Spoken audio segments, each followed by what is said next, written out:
next year's presidential race. In a new book, Brazile reveals the DNC struck a deal with Hillary Clinton's campaign in August 2015.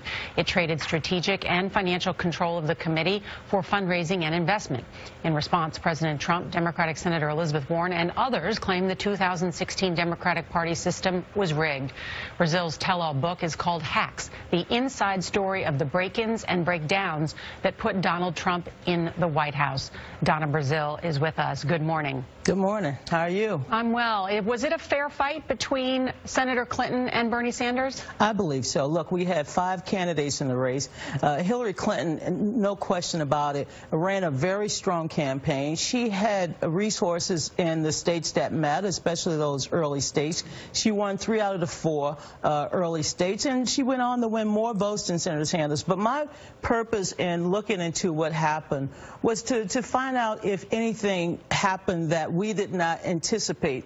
And what I learned was there was a memorandum of understanding in addition to the joint fundraising agreement that hampered the DNC's ability to control its communication and some of its financial investments. And I pointed that out. That's not entirely true, Donna. What happened was that in 2015, both Secretary Clinton and Bernie Sanders signed an agreement with the DNC, right? The DNC was deep in debt, and they agreed to help replenish its coffers. Nora, I was the vice chair of the party, and I had no idea there was a separate memorandum that gave one candidate control over selecting staff in 3 or 4 departments. Now, it may not be illegal, but I thought this was a supplemental agreement. A supplemental agreement that when I became chair, when I figured out, why can't I spend money? Why can't I go out there and make some other strategic investments? And because of this memorandum, I could not. So I felt obligated, as I told Bernie I would at the convention, that I would get to the bottom of it, and I found no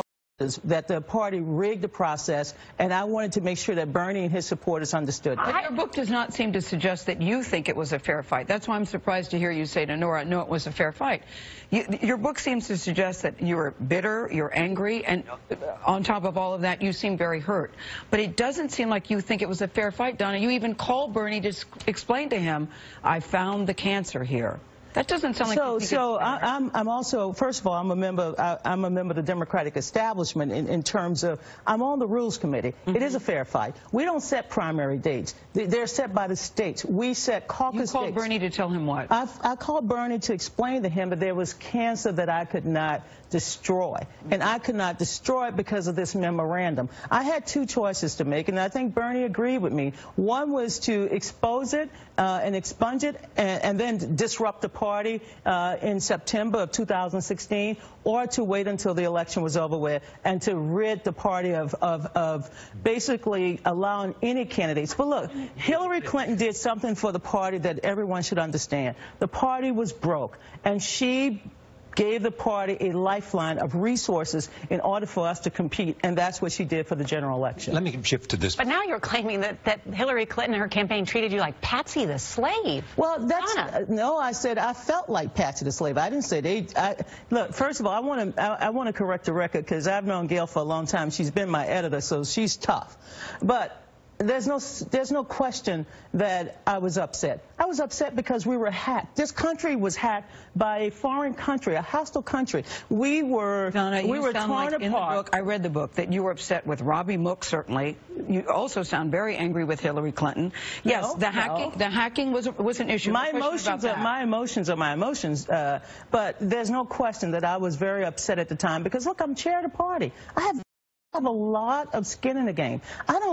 I don't report to the Democratic establishment. I report to the voters. And what I wanted the voters to understand, and the people who support the Democratic Party, is that our party was under attack. We had to deal with a hostile foreign government, the hacking, and at the same time, I had to, like most campaigns, you have family squabbles.